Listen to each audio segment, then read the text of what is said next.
vicious, but brilliant!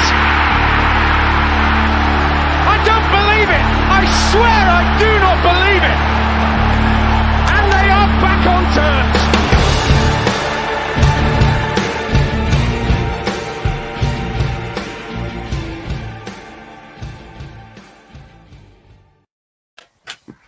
Hello, good evening, hello, and welcome to New York Talk. This is the Rugby Night podcast, and it's a biggie. We've got a biggie. Friday night under the New York lights, and right, let's get on with it. So we have back to three today. Back to the good old days, like there's the three of us. Michael is with us. Hello, Michael. Hello. And Danny Ogden-Clear is back with us as well. Thank you for joining us, Danny. Hello, everybody. Danny, we're going to go straight to you. Yeah. Just want to put in a few words to the podcast because today would have been my granddad's birthday. It would have been 78 today, but unfortunately he passed away last year. And he was the one who took me to my first football game nearly 15 years ago. Granted, it was at Bramall Lane with my dad's because that side of the family are all Blades. But, 15 years down the line, here we are. And anyone who travels with Kimmy Park and with me on away days will know what this is. But this is the flask that they got me for my 21st. And so far this season, that flask has done nearly 3,100 miles following the Millers this season. But yeah, I just wanted to take up a couple of minutes just to wish him happy birthday, whatever comes next after this mortal realm. And yeah, thanks for getting me into football. Happy birthday. Happy birthday to Danny's granddad. Right. So we've got, as we mentioned, Friday night under the lights. Couldn't be more excited for this. I'm almost as excited for this game than I was for Wednesday game. I'm so excited. This is what following football's all about. This is a top two clash, top of the table, Mick. It's got everything, this game, and the weather's going to be rubbish. It's at night time. It's just got everything. You sound like you should be on Talk Sport, mate. Yeah, I mean, it's certainly got the potential to be a good game. The two best teams at division under the lights, as you said. The fly in the ointment at the moment is obviously going to be the weather. I don't know how bad it's going to be. Hopefully, it's not too bad that the game's not on. Fingers crossed. So we'll have to see how that one pans out. But yeah, I'm looking forward to it. They've got a very, very good defensive record. Not as good as ours, obviously, but it's all right. It's not bad. Yeah, I'm really looking forward to it. I know I've said that 4 times now, but yeah. The pitch is going to be fine. There's going to be no issues with the pitch. We're playing New York, not Hillsborough. The problem may come is if the wind it's going to be really windy, so it's going to be a safety issue rather than a footballing issue. If that sort of makes sense. Touching all the wood we can find, but my head and heart both say it's going to be fine. But what we should also add to that is I hope everybody stays safe, particularly our southern millers. If there's any in the south, west of the country, or in Wales, whatever, please stay safe because it's going to be hella dangerous over the next 24 hours. You'll need your big coat, that's for sure. Yes, you will. Yeah, northerners down south will still be walking to the shop, won't they? But it's fine. Just make sure it's not too big. Otherwise, you might end up back up here quicker than you thought. Brilliant. Danny, where are your excitement levels for tomorrow night? I mean, it all begins for me earlier on in the day because me and a couple of mates are actually meeting another mate at work because he works at the Harvester on the way to Magna. So we're meeting him there before the game, getting him a pint, and then we're just going to stumble over to the ground, hopefully without taking off along the way. But yeah, it's one of them where it sort of brings you back into the old-fashioned, non-corporate style of football where it's a top-of-the-table clash in what's going to be shocking conditions. So it's just going to be a really classic football game. The only difference is that it won't be played on mud. It'll be played on a nice carpet at New York Stadium. But yeah, I'm buzzing for it. I mean, it is literally the two best teams in the league that are first and second. going at it to try and trying to catch up with the other one trying to get further in front of the other one. I don't think it's going to be a classic in terms of scoreline because looking at our defensive record, I think we concede 0.7 goals a game and Wigan concedes 0.9 goals a game. So now that I've said that, it's going to finish 4-4, isn't it?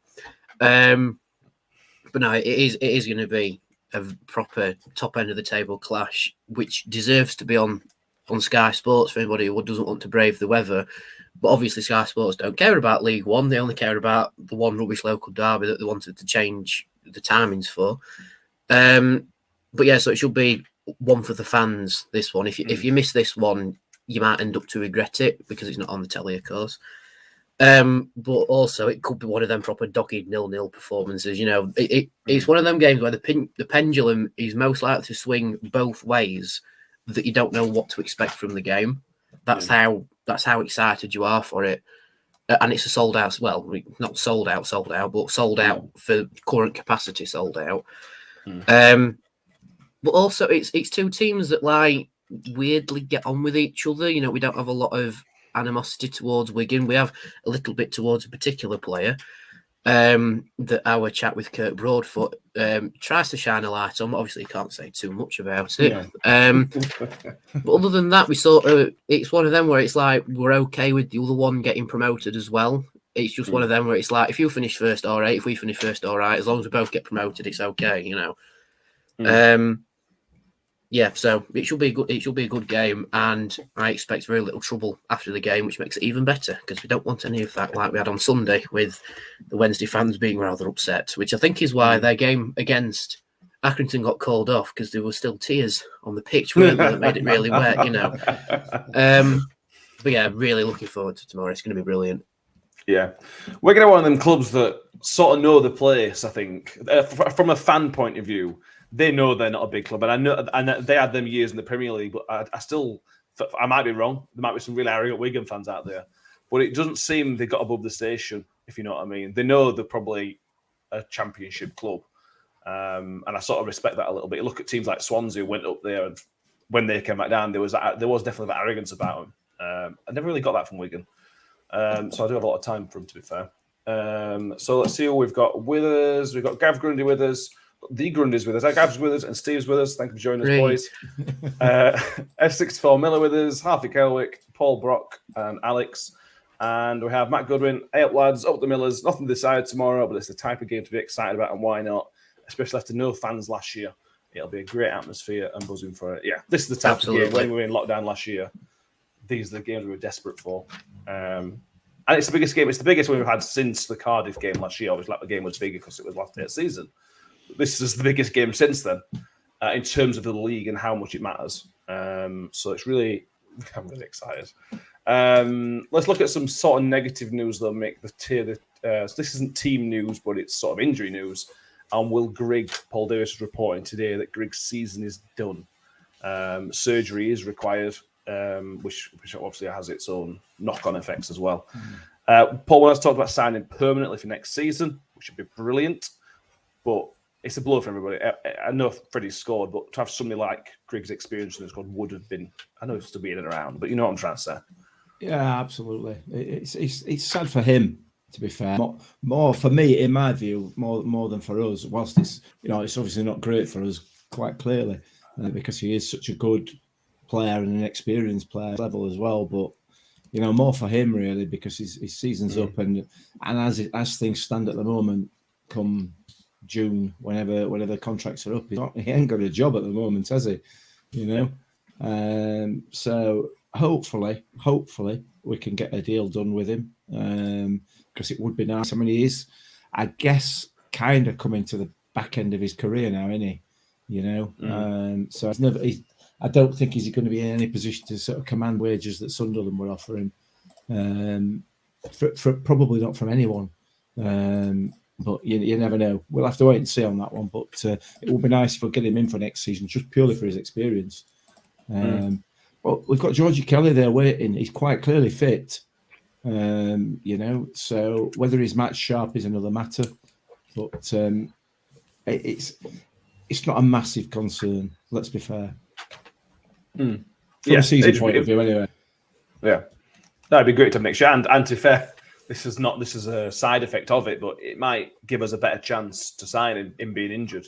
If he scored 15 goals between now and the season, there's going to be bigger clubs than us trying to sign Will Grigg in there. If he's not playing, playing from a very, very selfish point of view, it might work out an advantage long term. Yeah. Reg, I think he's a couple of weeks away. I think they're sort of earmarking around the semi-final game for the Papa Johns is roughly, whether they're risking for that game or not is another question, but around the 5th or 6th of March I've seen for a potential return date for Reg. That's not necessarily a problem, Danny. The defence looks really strong. The defence again Saturday, we've got Angus almost back ready. We're set and solid as our defensive record shows. Yeah, definitely. I think the initial panic over Reg going out injured has now basically just rolled itself out, hasn't it, really? Because, like you say, we've got Angus coming back. He got a few minutes against Wimbledon and was effectively being willed to score by everybody. He didn't come on against Sheff Wednesday, but you can understand it on that pitch. But it's the fact that he's still able to take part in the cool down after the game that proves he is more match ready than he has been for the whole season, really. But then we've also got the defensive partnership of Woody, Icky and Harding. Now, we've always said that Reg was keeping Harding out the side, but now Harding's come into it and he's doing really well. A little bit puzzled why he played left side instead of right against Wednesday, but, not a football manager, am I? No. But then we've also got Matic as well. So we have got plenty of defensive options, and it is paying off because we haven't conceded a goal in our last 6 league games, which is incredible. And we've won them all, so... Yeah, so defence, I don't think is a major stumbling block now. I think if we're on a game, teams will find it very, very hard to score against us. And for everyone who's either watched the game back or watched the game live on Sky Sports, I really hope you saw the stat where Rotherham's defence is the best defence in Football League history after 15 away games because they've conceded 5. I think the next team up was Leeds in the 70s when they conceded 6, and now it's us. Yay! Yeah, that will be a future pub quiz question. I'm telling you, it will. It also includes that. Obviously, a lot of people don't remember the 70s, but one of those teams on there is that Jose Mourinho team of 2004, and that was an incredible defensive. I know it's a different level, but to have a similar defensive record, the same amount of games is incredible. That shows the level of defensive solidity we have, and it is. I can't praise enough. We're sort of running out of things to say about it, Mick. But it is genuinely ridiculous. I know we haven't got another away game for another week or so, but let's just enjoy it while it lasts. Yeah, absolutely. To me, at the moment, whilst the stats are great and everything else, there is only one stat that counts, isn't it? Yeah. And that's how many points you are in front of third come back end of April. That's the only one that counts. And come that time, if we're enough points ahead to get ourselves automatically promoted, then things like this are something that we can start to look back on and enjoy. It's going to dogfight, I think, for the rest of this season. I don't think personally that we're going to see the performances that we saw against Sunderland at home and Portsmouth at home and performances like. I don't think we're going to see that. Possibly not for the rest of the season. I hope I'm wrong. But I think it's just going to be a case now of dig in. Let's dig in and keep that gap between us and third place. Wherever we finish in the top 2, great to win the title. Yeah, clearly it would. But as long as we finish in that top 2, that really is all that matters, isn't it? So it's like I said, it's just a question of digging in now, and then come the end of the season, we can look at all these stats and celebrate them. I know, but that's boring, isn't it? Let's get excited in February. Come on. It's because I'm an old git, isn't it? And I've seen it before. I've seen, not from Rotherham, I'll be honest with you. I've not seen Rotherham throw away a lead like this. However, other teams have. First time for everything. You never know. Exactly. Yeah. So, let's just keep his powder dry just for the time being. Yeah. Well, just to sort of put in perspective, I was sort of looking at how many we talk about the 90-point mark. And I think that's a good point for us to stand. I don't know if the players use that, but certainly from a fan perspective, that's my aim. Get to there and then we're done. We only need to average, in terms of points per game, if our form between now and the rest of the season is mid-table form, we'll get 90 points. That's how far in front we are of where we need to be to get promoted. We're not going to get mid-table. I don't think that's going to happen, but let's get on with it. Steve Dawson, morning boys. First live viewing from Brizzy. Nice to have you with us. Wow. Paul Brock. What's the status of Miller and his fitness? Danny, I've seen the Will Grigg stuff. I've seen the Rachel. I haven't seen anything on Miller. Have you seen anything? Earmark similar time for Reg's return as well. I think he's back on the grass now, so he's on his way back. But again, we've got a very, very good left-sided player in Shane Ferguson as well, who is probably, and I don't know whether he's completely got the starting berth for the rest of the season. He certainly has until Miller's back up match fit completely.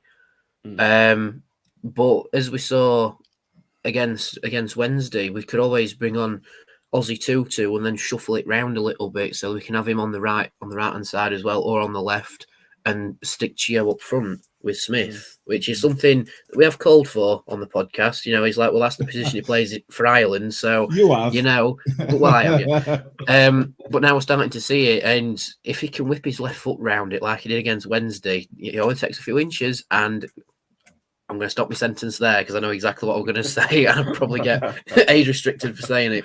But yeah, anyway, Chio's got a decent left foot on him, and in that position, he can score goals, as we've seen on a couple of occasions. But with Miller, he's nearly back. Again, a few more weeks, but if he can get match fit for the semi-final game, why not? You know, blaming that with Reg. Steady left side, steady at the back. Easy peasy. he says confidently. Steve Dawson also asks, I've flipped off it, any updates on contract reductions with Smudge, etc.? The latest update from that is we're waiting until the end of the season. And from a lot of players' point of view, and rightly so, they want to see where they are. They don't want to agree to deal now, assuming they're going to make championship. And then we don't go, because from a club point of view, that's bad. We're offering him almost championship wages. And I think it's... I'd read on Football League World that he signed a 10-year contract. I've heard that. For £10 a week. Yeah. £10 a week and a free pucker pie every match. That's. I mean, it's on Football League World, so it's got to be right. Got to be right. Yeah. S64 Miller. Danny is wearing a different shirt again. Could this mean something? Am I? Different to Sunday, I think. Oh yeah. Basically, every time like the next game up after this podcast, I always wear like home or away equivalent. Yeah. I've worn this one throughout the season. Our home form's the best in the league, so there you go. Jamie, I think we've proven a lot of people wrong this season. People kept saying Sheffield Wednesday, Wigan, Sunderland promotion. Lads have done us ridiculously proud. And yeah, I'm looking forward to at the end of the season, looking back at some of our comments. On that, looking back at comments, I've been looking back at some of our previous episodes in this season for a sort of best of the end of season, some outtakes and things like that. Yeah, and I think I'll just get out there now. I was looking back at one of my takes pre-season. It may be one of the worst takes there's ever been on this podcast. I said at the time that I thought Lewis Wing was better than Dan Barlasser. I'm like, in 4K there, Matt. I watched it thinking, watching the words come out of my mouth. You I clown. can't believe it with me talking. You absolute clown. I feel like such a mug. So apologies to Dan Barlasser about that. You're not. He's nothing on you, mate. Wow. I'm not even sure why at the beginning of the season, or even at the end of last season, why those words had come out of your mouth. What were you thinking? I think I got really upset. You were all right at the end, wasn't it? You were all right at the end for us, but this season, bless him, talk about falling flat on your ass, dear me. Yeah. So I apologise to my family, to the listeners, to the viewers, everybody. I'm sorry. Yeah. That was a stupid comment. I'm not going to ruin it for the end of the season, but I'm about 3 episodes in, and there's about 8 mentions of Gavin Ward from Michael. That's not an exaggeration. No wonder Soddy's put a target on your back, mate, whenever we talk to players. I've let him go for a few weeks, so I'm not over it. I'm not over it by any stretch of the imagination, but The thing is, we've had some decent referees, haven't we? We've had some really good referees over the past few games. And if you're doing these little tips at the end of the season, one of them will be that the referees that we're going to get in this division, i.e. this season that we just had, are going to be better than we had last season. And they have been consistently better. For the most part. Most part. On an average basis, it probably is a better standard. Probably. There's no doubt about it. There's no probably. It's absolutely. So anyway, there you go. But we've got a championship referee tomorrow night. So I think the EFL have been listening to you, mate, because they're doing a review of how they officiate referees in terms of their reports. So I think they've been watching this and going, actually, you know what? They've got a point. But on the referee front, Trevor Kettle is retiring, I believe, at the end of the season. Present. Yeah. Put 2. What a giant middle finger! We could get one. we could get one of Ben's inflatable hands and cut it so it looks like it's the middle finger. There you go. Happy retirement, Mr. Kettle. That's brilliant. Yeah. Swiftly on to the ref watch for now. I had it open. It's now gone. Mick, can you remember the guy's name? No. So that it's the guy. It's the guy who refereed our trip to Reading last season. Was it? Are you sure? I believe so. Did we lose 3-0? Jeremy Simpson is a referee. 2 offside goals. Just saying. But obviously that wasn't his fault. No, that was linesman. That was Linos. But yeah. He most recently refed us again last season. The 4-1 home defeat to Watford. Again, that was the first game after COVID. We got battered by a team who were rampant at the time, to be fair. More importantly, against Derby, the 3-0 win at home to Derby last season. He refed. Again, I don't know anything bad about the game. It seemed to pass without incident, other than Wayne Rooney getting upset about Tony Stewart. Let's have a quick 10 minutes about Wigan Athletic. Hugh Norris is a Wigan fan. Thank you for joining us, Hugh. McLean, Lang, Keane, Humphreys are the players we want to look out for. They are so dangerous. First one I'm going to mention there is James McLean. And we all know nobody likes James McLean, right? Nobody likes him. But if you boo him, that will make him play better. So just ignore him. Just pretend he doesn't exist. If you do a particular chant, it'll make him play better as well. And on that front as well, we have actually got Irish internationals and people on the fringe of being Irish internationals in our squad. And one of them is the new signing, George Kelly, who is from that area of Ireland as well.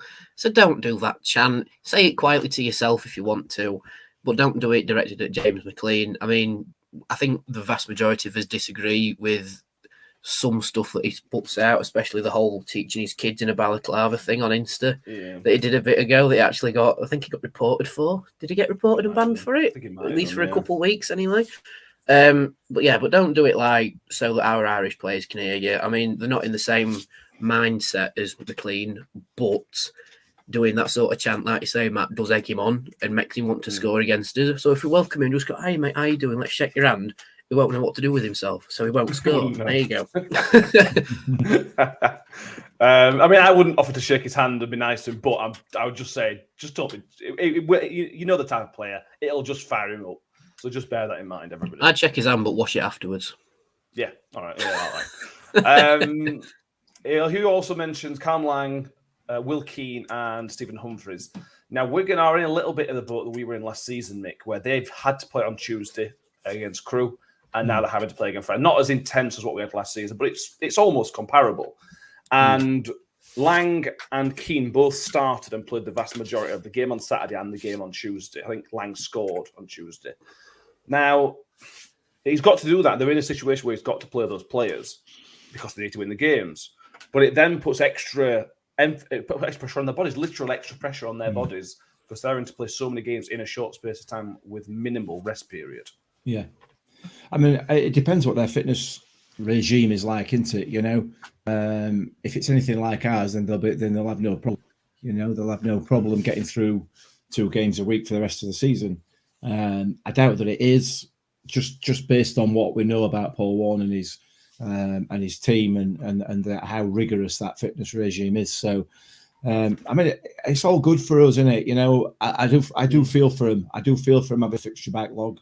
because we were there last season and it ruined our season, completely ruined our season for me, amongst other things. But it was a major contributory factor to us going down.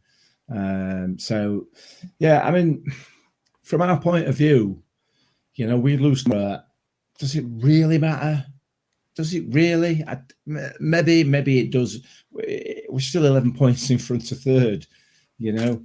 Having played 10 games after tomorrow. I would argue that the pressure, psychological pressure, is going to be on Wigan to get something from the game.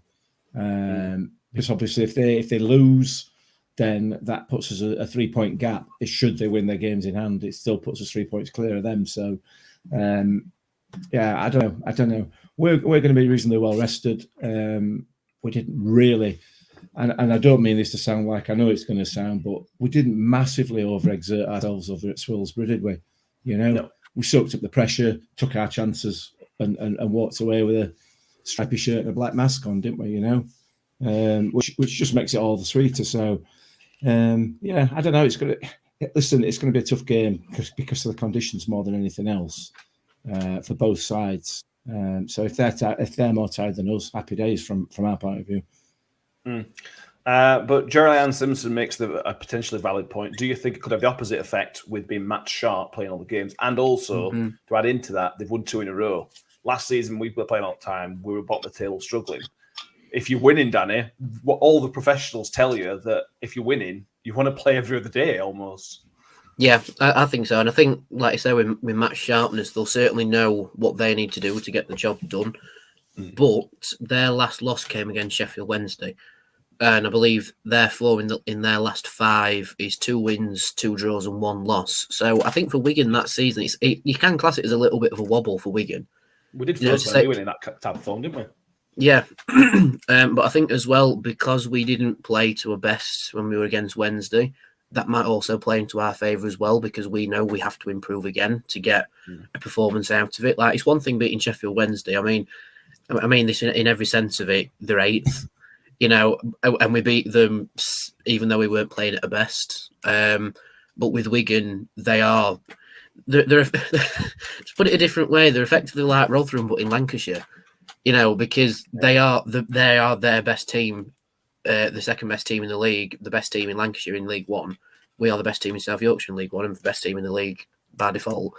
But it's almost as if it's match sharpness, but against 2 teams that aren't up the top end, if that makes sense, versus a team that knows they need to improve but have already beaten a team in the top end and have won our last 6, I think, in the league and not conceded a goal.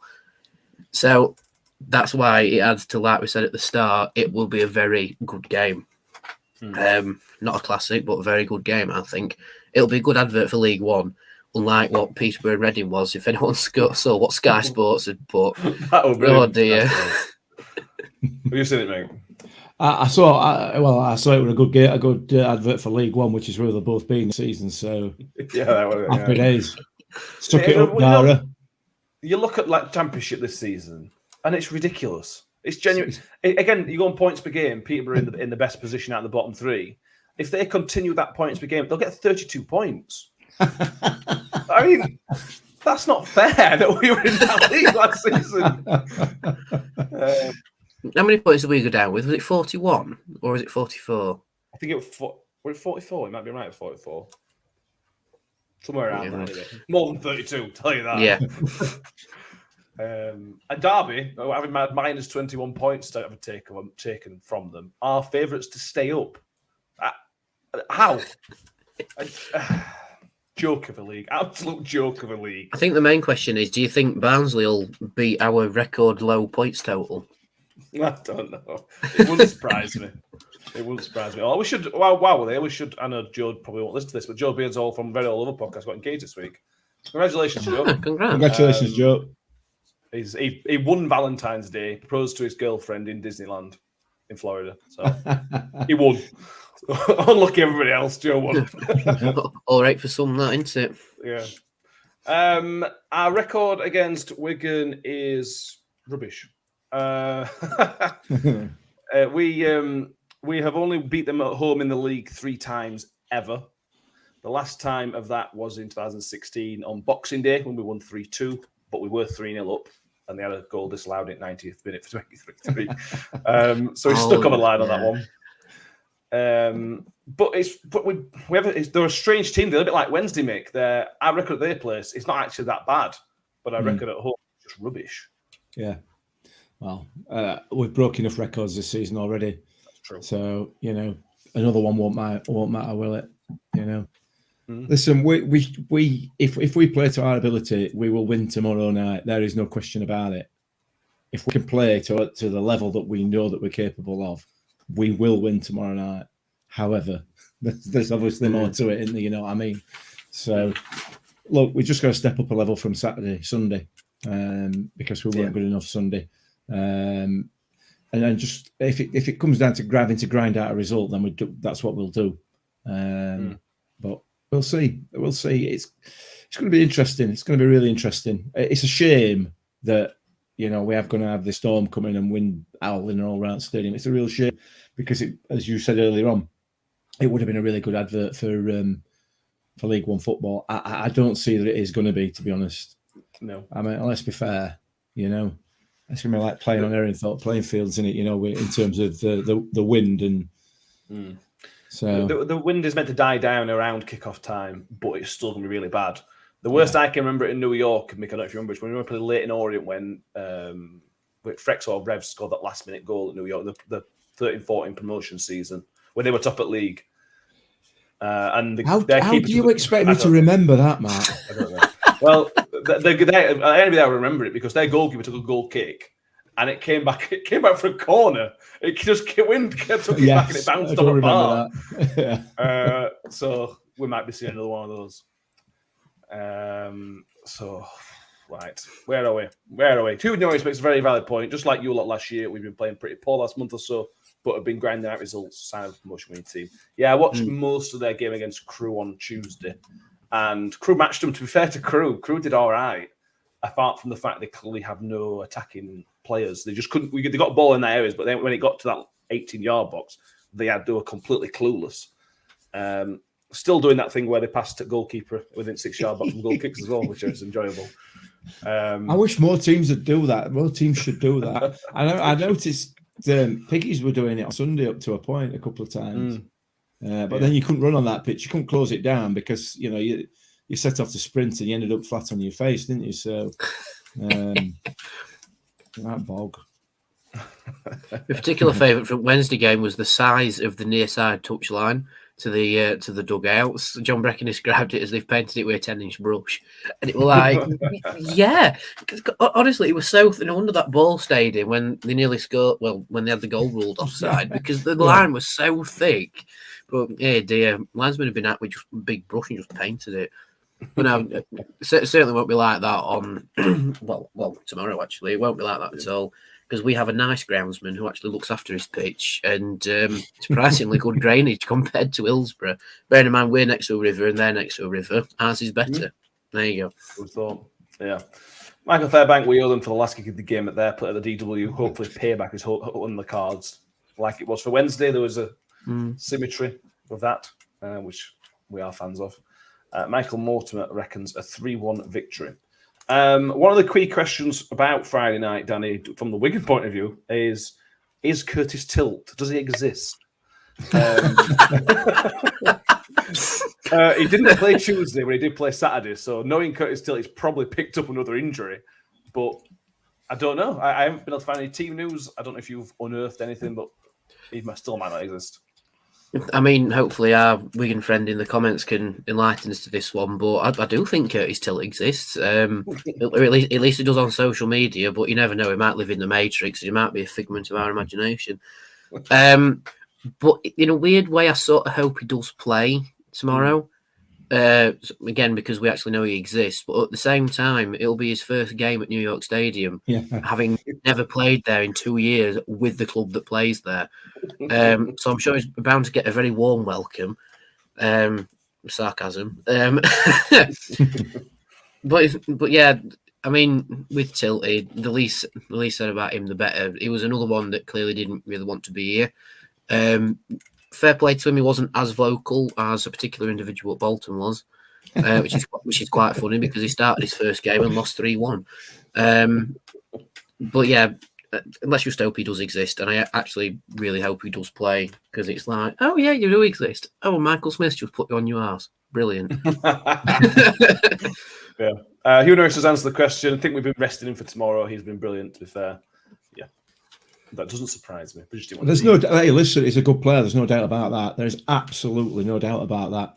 You know, Paul Warren is teamed up with chasing a player for 2 seasons who's no good, do they? You know? So it just didn't work for him. Didn't work for us. I'm assuming he's from the neck of the woods, and I don't know whether that was an issue for him.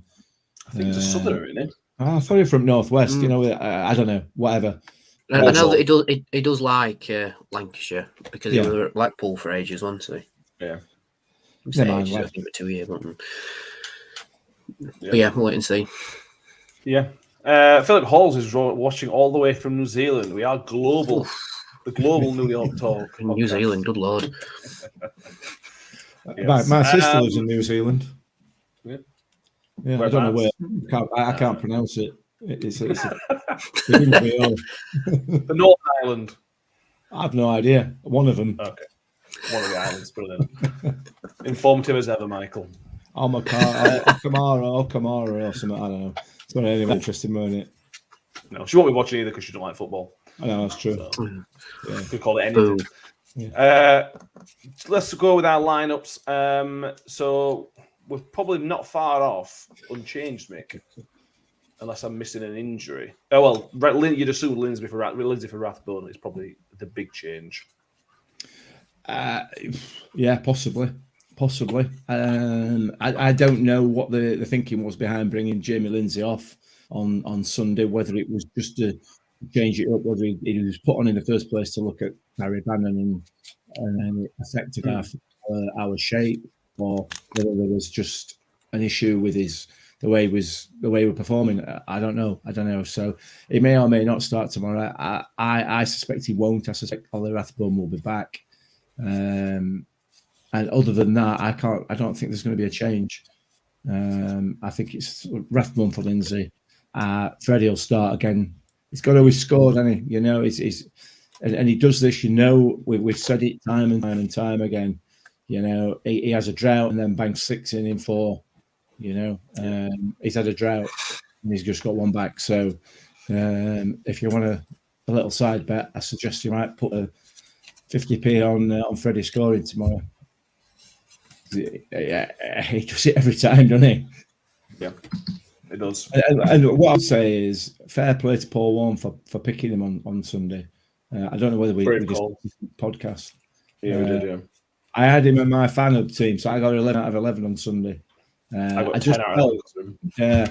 I just felt that he was going to bring Freddie in because of his experience and also because he likes to score at Swillsborough as well. So, and now I don't think he's going to drop him tomorrow. But you never know, dear. You never know. But I think he'll start. No change. At which point in the season do you want to tell everybody about your fan hub cheating, Mick? I'm never going to. I don't know what you're talking about, mate. Okay. Fan hub cheating? Excuse me. Where does fan hub think you live? Well, here in Wales. And where's here in Wales? Anglesey. Right. 236 miles for every single home game for me. You're loyal. You can have a beanie. You only travel 8 miles, no beanie for you. fat lot of good it's done me, you know. I'm still barely in top 10. No, that's true. Danny, thoughts? Are you same with Mick? Just probably Jill Lindsay for Rathbone and no change.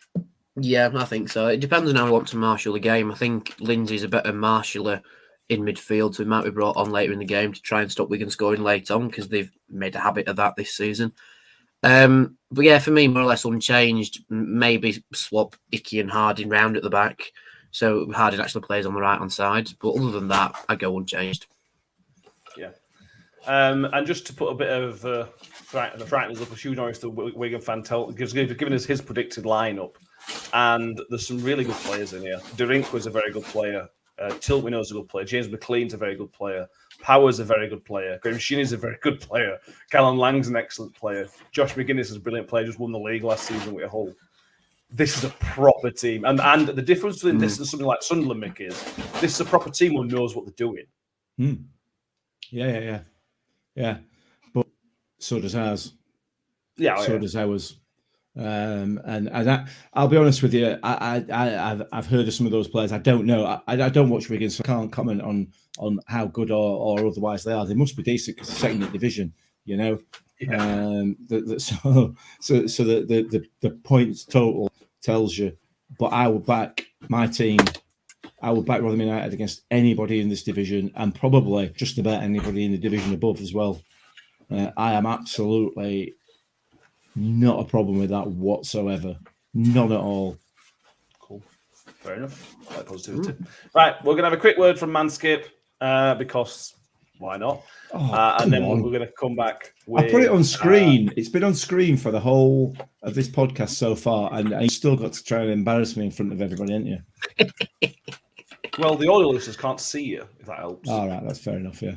So, I mean, you know, yeah. Well, we're having a landscape advert, and then we'll be back with a new segment we're going to do. Just be a second. So it's my month to tell you all about how amazing Manscaped is, and it is. But I felt like Ben's advert was too much of a masterpiece to throw in the bin just yet. So, take it away, Ben. They're promoting their new product, the Lawnmower 4.0, which is kind of well known for reducing cuts and making it a lot easier to trim your balls. You can buy this separately or in a bundle called the Performance Package, which in that you get a ball toner, and ball deodorant, which are actually very handy because they're specifically designed for your balls, so they work very well. I highly recommend all of this. The lawnmower, it comes with a little light. Comes with a little light there that comes on when you turn the razor on. So it's very good. It comes with a little charging port, which is also a little holder. Yeah, I highly recommend it. I use it, and I highly recommend it. If you want to join Ben and over 4 million men worldwide who already have Manscaped, go to manscaped.com using code MYT at checkout for 20% off, free shipping. And Ben highly recommends it. What I like about that video is my hair magically grows and then disappears again. I look a bit like a bouncer on it, don't I? You know, you ain't got the height to be a bouncer. I'm sat down, man. Come on. I have to get it in. Ben's not here. I had to get it in. Anyway, so new section. I haven't thought of a name for this yet, so bear with us. Matt Hepsonall is joining us. Millers fan. Thank you for joining us, Matt. Thank you very much for having me, lads.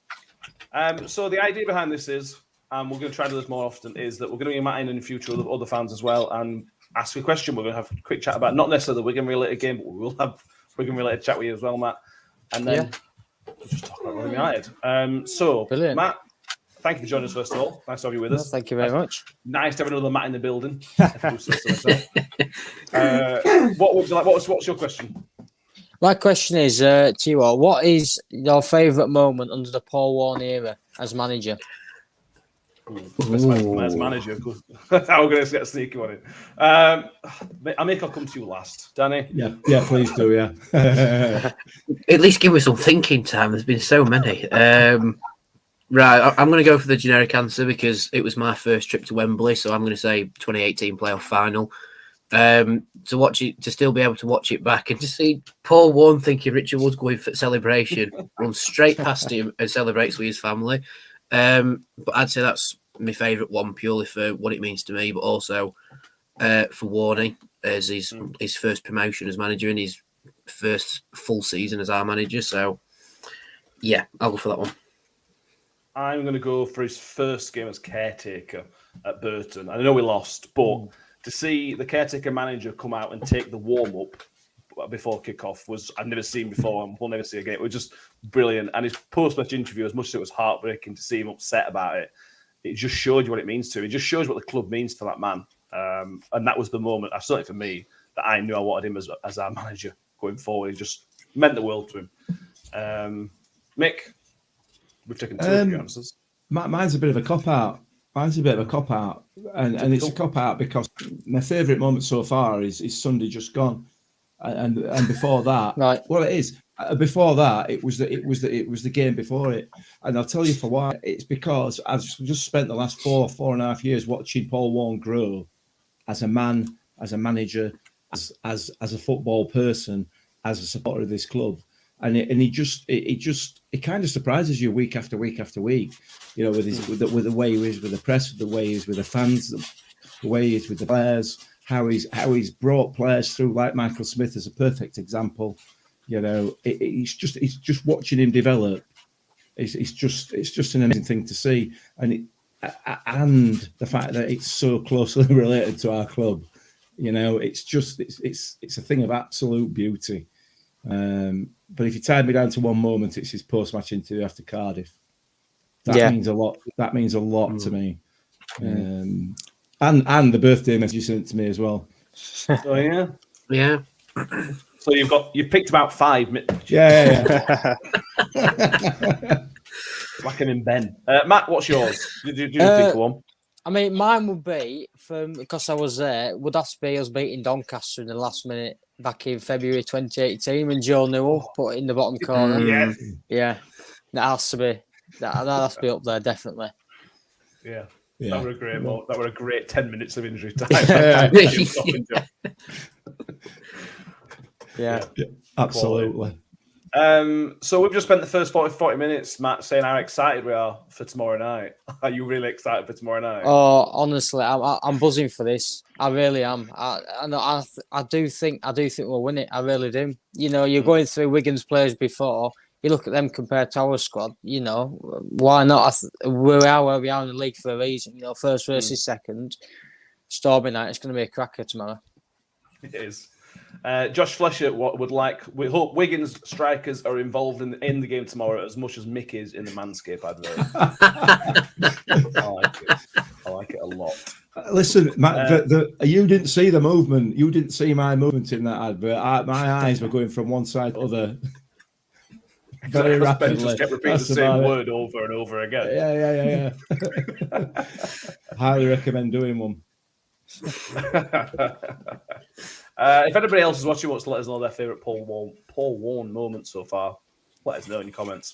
Danny, let's move on to sort of how we think the game's going to play out. Assuming that, well, let's take Hugh Norris's prediction of a lineup as what it is, just because we have nothing else to base it on yet. And let's take our prediction of lineup, because that's probably right. How do you see the game playing out if the conditions are as bad as they're meant to be? Hopefully one where the ball isn't in the air too much. Hopefully it is played on the floor. And if James McLean is lining up against Chio, which I think McLean is a left-sided player, if he's lining up against Chio, he will have some sort of difficulty because obviously they have been together a little bit in the Irish squad, but they've probably never came up against each other in a competitive game. Unless it was Wigan last time, but I'm not sure if Chio played. We'll have to double check that. McLean weren't there earlier in the season. Right, okay. So if he's coming up against Chio, a fellow Irishman, it will be a battle, you know, because it's like, you know, each other through the Ireland squad, and now you're coming up against each other as club rivals. So that should be an interesting battle. I think Chio will probably outpace him and get some crosses in the box as well. So my prediction, I think Smith will score, and then we'll probably try and hold it out against Wigan because we have been very good at shutting out teams over recent games. But I think the test is, can we do it against Wigan? And if we can, then we've won. If not, I'd still take a 1-1 draw, to be honest. Yeah. It's one of those games, isn't it, that for me, this is how I feel, that it's don't lose for us. If we don't lose, that's fine. But they need to win. If they want to win the title, they've got to come and have a go, and they've got to probably win. Yeah, I mean, definitely. I mean, we're in a better position, i.e. that we have the points on the board. They're playing catch-up. So for them, it's probably more pressure on them, definitely, than it is for us. In saying that, if we do win, you know, the gap's get bigger, doesn't it? So, you know, it's definitely going to be a good game tomorrow, definitely. Yeah. Hugh Norris, I think, is getting a bit giddy, the Wigan fan. I generally feel like we're going to cruise to a 3-0 win. One of those games we expect to be a bit tight, but one team comes out on top and absolutely smashes it. Reckon that'll be us tomorrow. Okay. Can I just ask? Can you send me some of what you're smoking in the post, please? It's good to see a fan really positive about that. Yeah. Yeah. If you put all our games together, we've conceded 3 goals in the league. That goes back to December. And you think We've only we've done it once, haven't we? game. Well, if you can put all the games together, we conceded 1 against Bolton, 1 against Accrington, and 1 against Burton. Those are our last 3 goals conceded. And that goes back to December. Where, what is it? It's 9 hours of football. We had conceding a goal. You might be right. It might be one of those games where the whole deck of cards come crashing down upon ourselves. But Mick, what are the chances of that happening? Really, come on. I remember having a conversation last season on the podcast when Stoke City came to New York Stadium, and we played them at their place. And to say it was dull would have been really, really talking it up, because it was just the most dreadful game of football I have ever seen away at Stoke City. And I predicted another 0-0 ball draw. And by the time it got to 3-3, I think I'd just sort of given up all hope. So, listen, you never know, do you? You never know. But I'm sorry, I'm not buying that. I'm not buying it. And listen, if you manage to pull it off, good luck to you. But I'm just not buying that. The thing is, if we lose 3-0, I don't think we will, but if we lose 3-0, it's one of those results that will kick us on to the rest of the season. That'll put a firework up all their backsides. Yeah. If it happens, which I don't think it will, but if it did, Paul Warner won't let him forget it for the next 15 games, 14 games. Yeah, get ready. Yeah, but it is one of those games that, with Danny, that if we go ahead, we went against Wednesday, you couldn't see us losing that game. Wigan know how to come back. The second for a reason. They know how to come back into these games. We won't be settled. We won't be safe at 1-0. No, I don't think so. Yeah, he won't. He certainly won't feel safe at 1-0. And you could say that's why we sort of tried to push for it against Wednesday. I mean, like we've already said, we weren't at our best against Wednesday, but that could kick us on to try and beat Wigan. And like our Wigan friend says about one team potentially kicking on and surprising the other one, I think in terms of teams most likely to do it, you could argue it would be us, because we've done it against Sunderland and Portsmouth this season already, against Wednesday to a point, because they had the vast majority of the good chances on Sunday. But I don't think it'll be as high as 3. If we are to lose, touch wood we don't, but if we are to lose, it won't be 3. It'll be 1-0, be 1 goal either way, because we haven't conceded 3 since Fleetwood back in September. I think that was the last time we conceded more than 3 goals in a single game, which is a daft stat. Again, this whole season seems to be daft stats for us. But yeah, just do our own thing, improve from Sunday, do our own thing, and we should, fingers crossed, see the game out. Yeah, we've only conceded more than 1 goal in the league this season twice, and that's Pigs at home, 2-0 loss, and Fleetwood at home, 4-2. There you go. I'm a player. We haven't lost it at home since that Fleetwood result. I think we've got the best home record in England as well at the minute. Since then, yeah, it's going to be a good day. I don't know if I've done this. S64 Miller, my first season as a Miller, and Paul Warren came to have a picture with me. Top bloke, yeah, top bloke in charge of a team full of top blokes. Is how I see the team at the minute. Let's go for some predictions, because Mick needs to be done bang on 9 o'clock today, don't you, Mick? Give or take, yeah. I don't want to be at 1:30 still banging on about. Okay. So people are just giving us some predictions. Mick Twigg has given us 3-1. Who knows, he's already given his positive prediction. Matt, what do you reckon for tomorrow? For tomorrow, I would think we'll run away with it, i.e. get like we did against Sunderland. I really do. Or it's going to be a stalemate, boring 0-0, something like that. So my prediction tomorrow is a close 2-1. I think Smith will get a double for tomorrow. Style.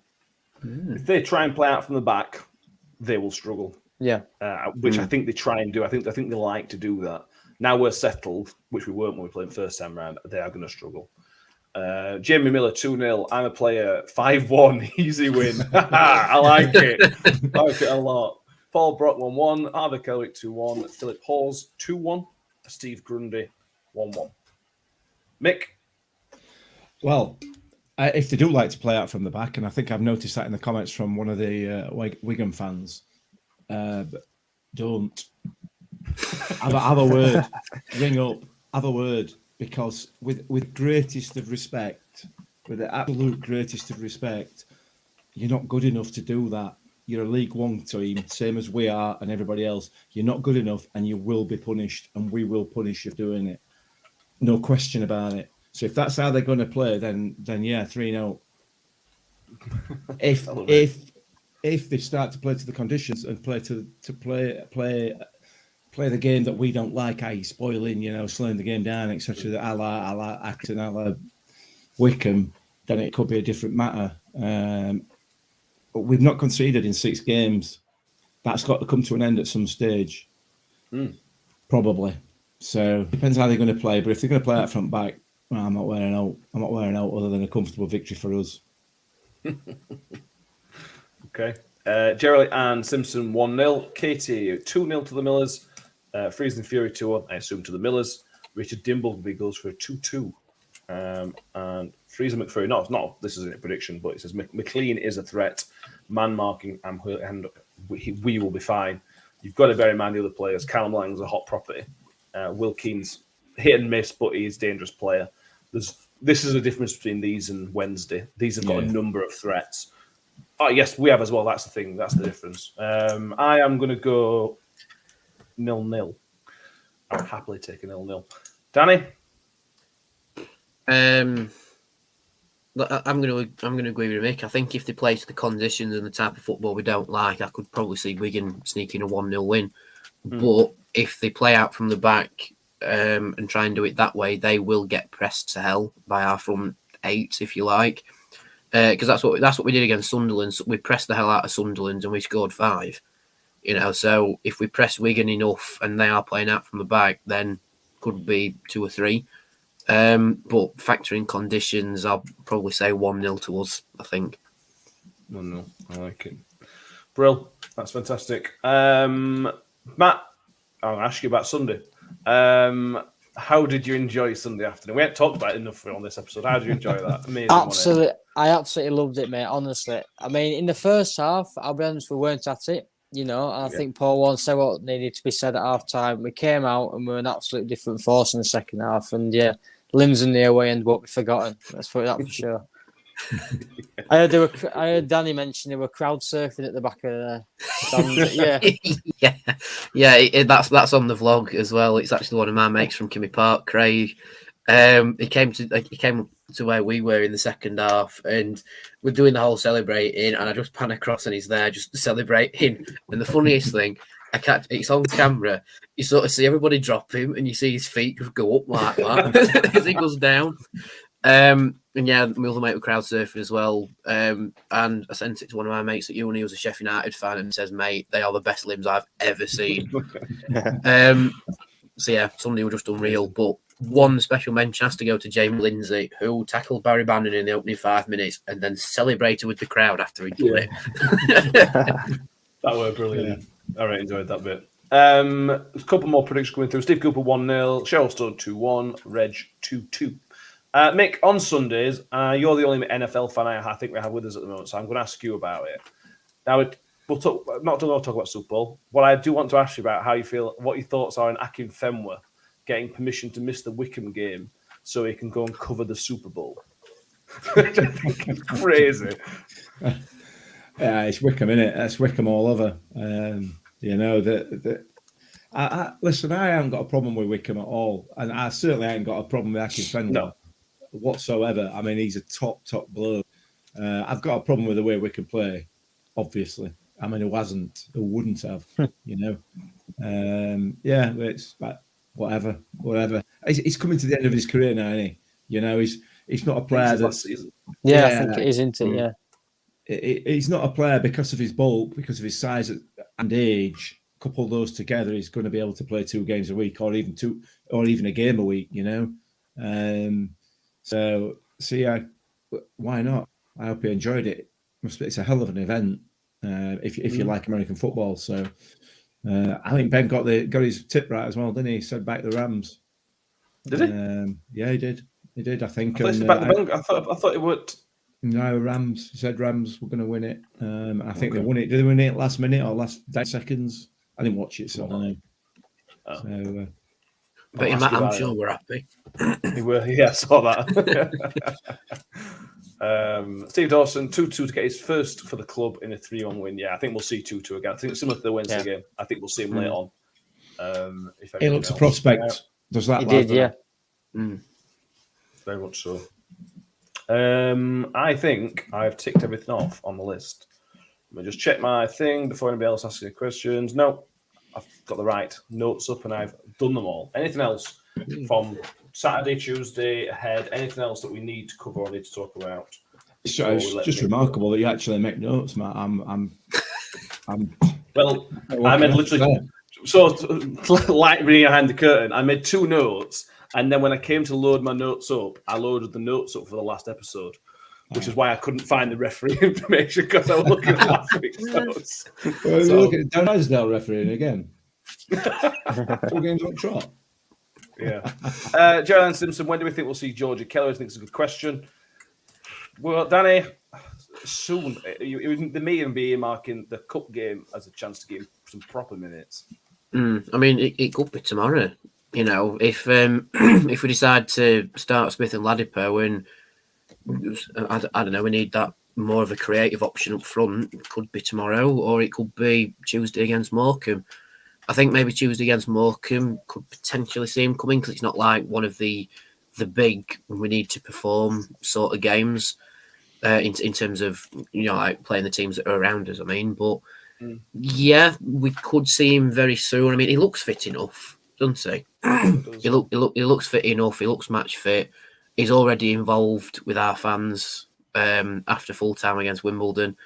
And for anyone watching, go and watch my friend Tani RUFC vlogs because at the start he's got Judge Hill doing a plug for his YouTube channel. I don't know how he's managed it, but go and watch that purely for that. But yeah, I think next game, maybe next couple games, we could see Kelly come into it. Same with Angus, really. We could see Angus playing a lot more as well. But yeah, to use Ben's famous phrase, I'm not a football manager, so I don't know. True. Very, very true. Anything else we want to cover tonight? Matt, am I right in thinking that you don't live locally? No, I don't, mate, no. See, where do you live? Not address. I live up in York. I live up in Yorkshire Dales, mate. Wow. So you don't get to every game then? Not to every game. I get down as many times as I can. I was there on Sunday, so yeah. It's now you see, Mick, Matt doesn't have to cheat when using FanHub, whereas you do because you have your location set is in Wales. It's not strictly true, is it? That's not strictly true because I do occasionally live there. Yeah, no, that's not enough for a cop out for me. Can't believe you stitched me up. FanHub police, get on it. I'll be getting an email of FanHub, won't I, saying you're banned. Bro. Yeah, so there we go. Thank you, Mick. We will be back on. When will we be back? We're back Sunday. That will be a look back at Friday night's action and then look ahead to Tuesday because it's Saturday, Tuesday again, obviously. That'll be Morecambe, another home game, thankfully, but this time at Morecambe. If you are watching on YouTube, first of all, thank you because we've now tipped over 500 subscribers on YouTube, which was one of the landmarks we were aiming for. I think we aimed for end of season and you've smashed it in like 5 days. So thank you everybody who's done that. If you haven't already, please do subscribe. Please go back and watch Danny's vlog because as Matt and Danny have already mentioned, it looks brilliant. And last week, if you want to relive some very, very heavy gloating, go back and watch the episode from Sunday because me and Mick were gloating very much. Danny was drunk. Yes, great. How was your hangover, Danny? It was all right, to be honest. After the podcast, I sort of started on the water and went, "Oh, I need to edit my video now, don't I?" So that sort of sobered me up, and yeah, I was okay on Monday. To be fair, Brilliant. And if you're on iTunes, Spotify, we were in the top 100 briefly for sports podcasts in the UK. And the UK this time, not just like Saudi Arabia or something random like that. So thank you everybody who downloaded that one. I think last episode was one of the most listened to and most watched episodes we've ever done for audio and the YouTube. So again, thank you all. I hope you enjoy them. We keep coming back, so you must at least semi-enjoy them. Matt, it's been a pleasure to have you with us tonight. I know only briefly, but thank you for your question. Hope the Millers win tomorrow night. Yes, thank you very much for having me. And yeah, hopefully we do win tomorrow night. Yeah. Fingers crossed. Fingers crossed. Mick, get back to Wales. On my way now. That's why I need to finish early. I need to get back home. Brilliant. And Danny, it's been a pleasure. And Friday night football on the New York Stadium. Get on it. Yeah, it's going to be fantastic. It's actually our cup final on Friday, isn't it? It's not. It wasn't Sunday. It's now on Friday. Yeah. But yeah, it's going to be great. I hope. It is. Up the Millers, and we'll see you all next time. Cheers, guys.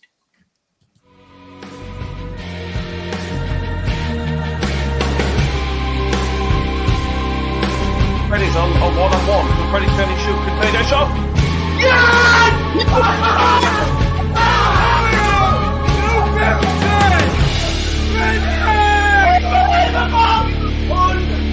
Unbelievable! Apologies to the neighbours.